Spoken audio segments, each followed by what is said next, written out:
네, 반갑습니다. 여러분, 주달입니다. 지난번 좀 단기적인 폭락 때에도 이제 제가 별 영상을 찍진 않았죠. 벅서 해서웨이 주주총회에서 워렌 버핏이 얘기했던 것과 똑같은 느낌이었어요. 저도 이 정도로? 뭐 이 정도 가지고. 그리고 뭐 제 포트폴리오 자체도 현재는 뭐 복구하고도 더 올라갔으니까. 근데 이제 나스닥 테크로만 포트폴리오가 되어 있다면 작살이 나 있겠죠? 아니면 뭐 거기서 샀다면 좀 먹었을 수도 있겠지만 뭐 그런 단타를 기대하고 그때 당시에 리스크를 짊어지고 가기에는 성향에 맞진 않았고, 그래서 이 성향에 대한 부분도 뭐 제가 맞다라는 건 아니에요. 그래서 이 부분을 조금 나중에는 따로 영상을 만들어서 이런 종목들은 이렇게 하고요, 저런 종목들은 저렇게 투자를 하는 게 확률이 굉장히 높은데 이 중에 어떤 게 자신에게 맞냐라는 거를 좀 설명을 드려볼까 해요. 그래서 나한테 승률이 더 높은 부분을 따라가는 게 맞겠죠. 어쨌든 그래서 그때 이제 버핏이 했던 얘기처럼 저도 뭐 그런 느낌을 똑같이 갖고 있었고, 그래서 특별히 매매는 하진 않고 계속해서 매달 SGOV를 샀고, 그때 이제 뭐 중국과 관세 전쟁이었잖아요. 근데 사실은 겨우 저거 하려고 그렇게 했나라는 생각밖에 들진 않아요. 근데 그때 당시에 워낙 이 트럼프에 대한 푸시가 여러 가지가 많았죠. 대내외적으로. 특히 국내 상황에서 굉장히 푸시가 많았을 거라 생각해서 이제 그 부분 때문에 한 발 물러선 것 같은데, 어쨌든 뭐 그렇고 그거를 저는 굉장히 크게 생각하진 않고, 오히려 최근에 이제 트럼프가 중동을 한 바퀴 쭉 돌았잖아요. 그러면서 이제 뭐 사우디도 그렇고 카타르에도 어마어마한 이제 데이터 센터 투자 약속을 받고, 그리고 그 보잉의 비행기를 뭐 210대를 팔았다고 엄청나게 이제 자랑을 했는데, 근데 뭐 어쩌라고 뭐 10년간 데이터 센터를 이렇게 하겠다, 뭐 그 중간에 대통령이 바뀌면 뭐 그게 계속 이어질까, 그런 생각도 들고, 그리고 뭐 그 비행기 200대를 팔았다, 물론 큰 돈이지만 그게 뭐 미국 자체에 어떤 큰 이득이 된다? 전혀 그렇지 않죠. 오히려 저는 이번 트럼프의 중동 순방을 별로 이렇게 큰 성과라고는 전혀 생각하진 않아요. 그럼 트럼프가 뭘 했어야 되냐? 중동에 가서 최소한 미국 국채 10년도 짧고 30년물 국채를 엄청나게 팔고 왔어야 돼요. 만약에 트럼프가 그랬다면 정말 영웅이 돼 있을 겁니다. 영웅이. 그래서 그 중동에서 들어온 돈으로 뭐 부채를 탕감한다든지 뭐 요런 느낌으로 가졌으면은 희대의 영웅이 되지 않았을까? 저는 그런 생각이 듭니다. 근데 모르겠어요. 방문전 협상 단계에서 이 부분을 제안을 했는데 거절을 당했는지, 아니면 아예 제안 자체를 안 했는지는 모르겠지만, 어쨌든 결과적으로는 그런 얘기는 입도 뻥끗 없었죠. 근데 또 보면은 빈살만의 눈에서 하트가 뿅뿅 나올 정도로 기분이 좋아서 한턱 크게 쌌는데, 시리아 제재를 해제한다든지 그런 걸 보면은 협상에서 제안을 했는데 거절을 당했다, 그런데 그 정도까지 한턱 크게 쏜다? 라고는 저는 생각진 않아요. 그렇기 때문에 제안을 안 했을 확률이 높아 보이고 굉장히 아쉬운 그런 성과가 아니었나, 저는 그렇게 생각을 합니다. 정말 아쉬운 찬스였는데 거기서 미국 국채를 어마어마하게 팔았다. 뭐 1000조 2000조 뭐 이렇게 팔아 제꼈다. 그러면 참 네, 어쨌든 만약에 그 얘기가 있었으면은 저는 뒤도 돌아보지 않고 바로 주식을 샀을 것 같아요. 근데 뭐 일단은 그렇게 됐고. 그래서 지금 현재만 놓고 보면은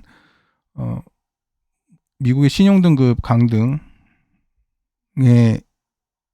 플러스 또 뭐가 있는지는 모르겠는데 어쨌든 지금 현재 프리마켓인데 30년물 금리가 5%를 넘었어요. 오늘만 뭐 2.5% 이상이 오른 것 같은데 지금 이래요. 그래서 뭐 지금 뭐 주식 종목을 뭘 사야 되냐 이런 거는 뭐 어림없는 얘기고, 계속해서 지금 봤던 게 국채금리, 뭐 종목은 어차피 지금 적정 주가에서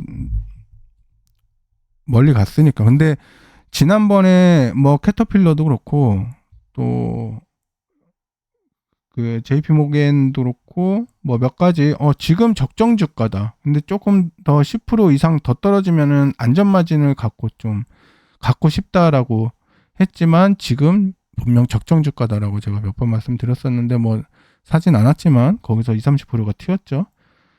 근데 어쨌든 지금은 뭐 주식이 많이 올랐기 때문에 생각할 필요는 없고, 지금 이제 뭘 생각하냐면은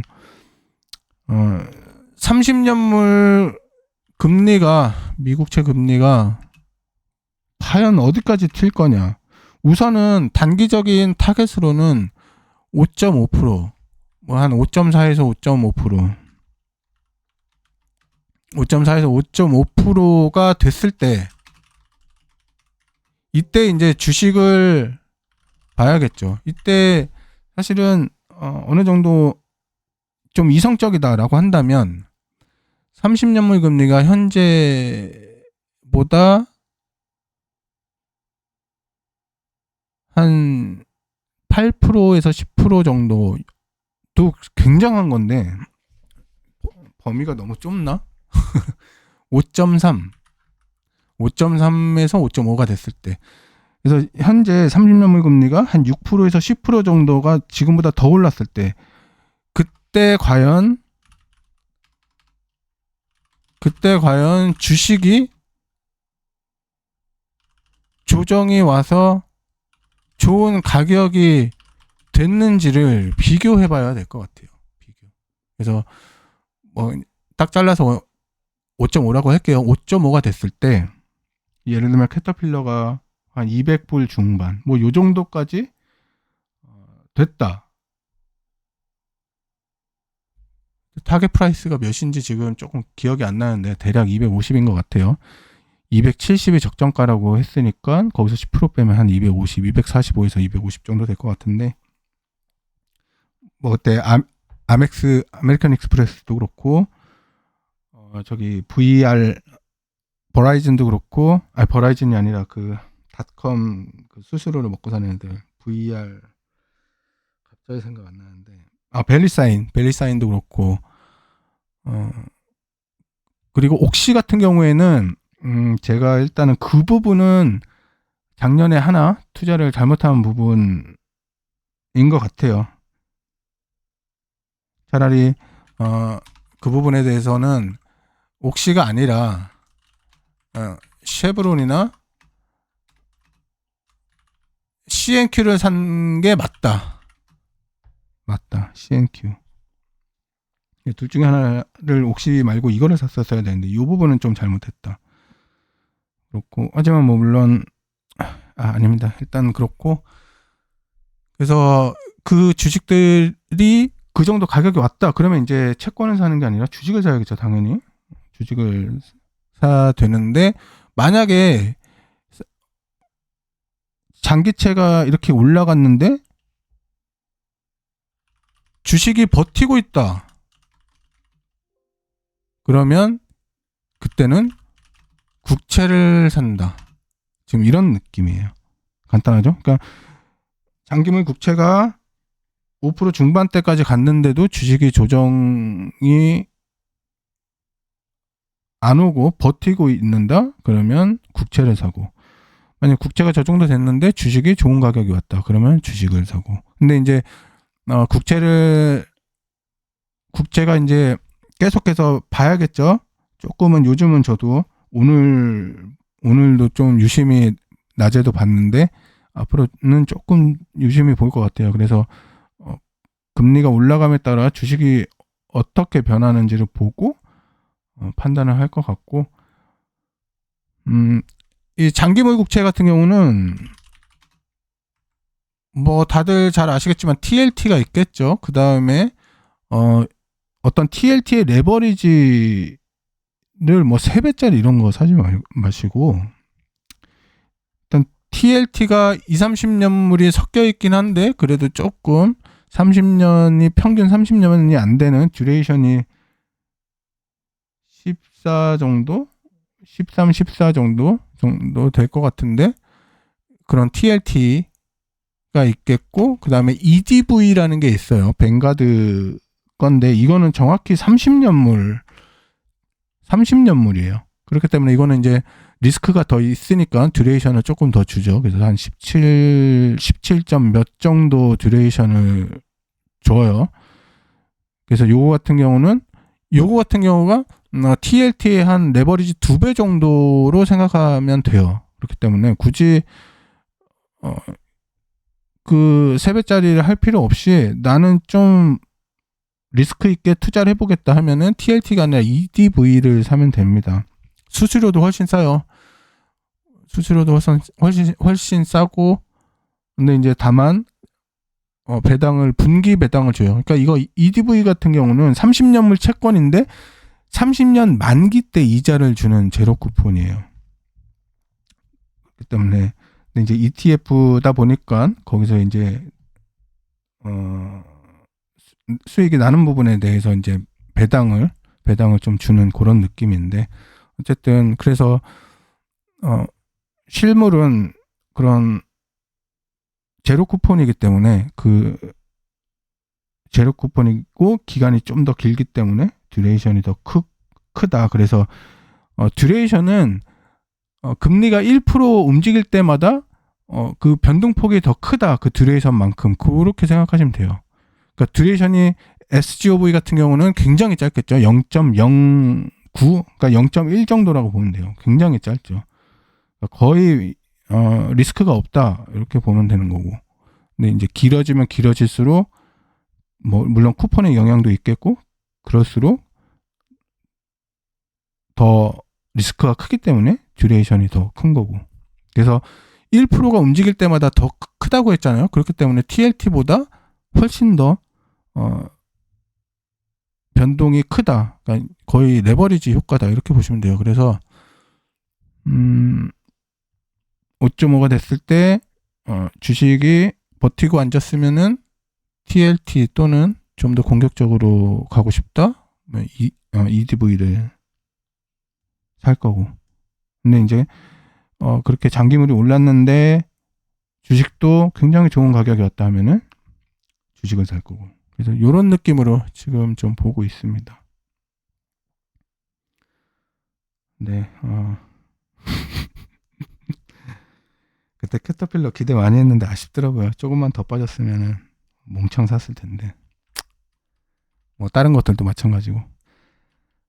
네, 어쨌든 이런 느낌으로 시장을 보고 있습니다. 그래서 뭐 자주 제가 뭐 뉴스를 전달하는 방송도 아니기 때문에 자주 방송할 필요는 없었고, 물론 이제 여러 가지 저에 대한 악재들, 개인적인 악재들 아직 해소가 안 됐고, 워렌 버핏 마지막 주주총회를 굉장히 인상 깊게 봤어요.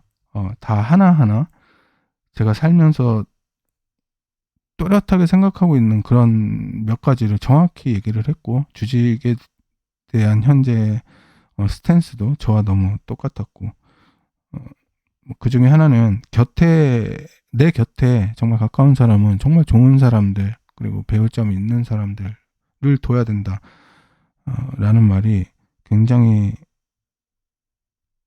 피부에 와닿았고,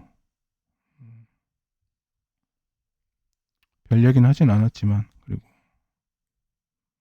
시장을 5년이든 50년이든 기다리면 된다 라는 말이 또 굉장히 와닿았고, 우리 이번 상승장은 제가 지금 핀비지를 안 켜놨는데, 이번 단기 폭락 때 주워 담아서 지금까지 끌어올린 애들은 순수 큰 손들 라지 트레이더스들이 다 끌어올린 장입니다. 뭐 기관들이나 스몰 개미들은 뭐 전혀 사지 않았고 오롯이 큰 손들이 다 끌어올린 장이에요. 뭐 세력이라고도 한국에서는 하는데 그 양반들이 다 산 장이고 앞으로 뭐 어떻게 될지 모르겠지만 어쨌든 그런 느낌으로 좀 하려고 합니다. 네. 오랜만에 방송했는데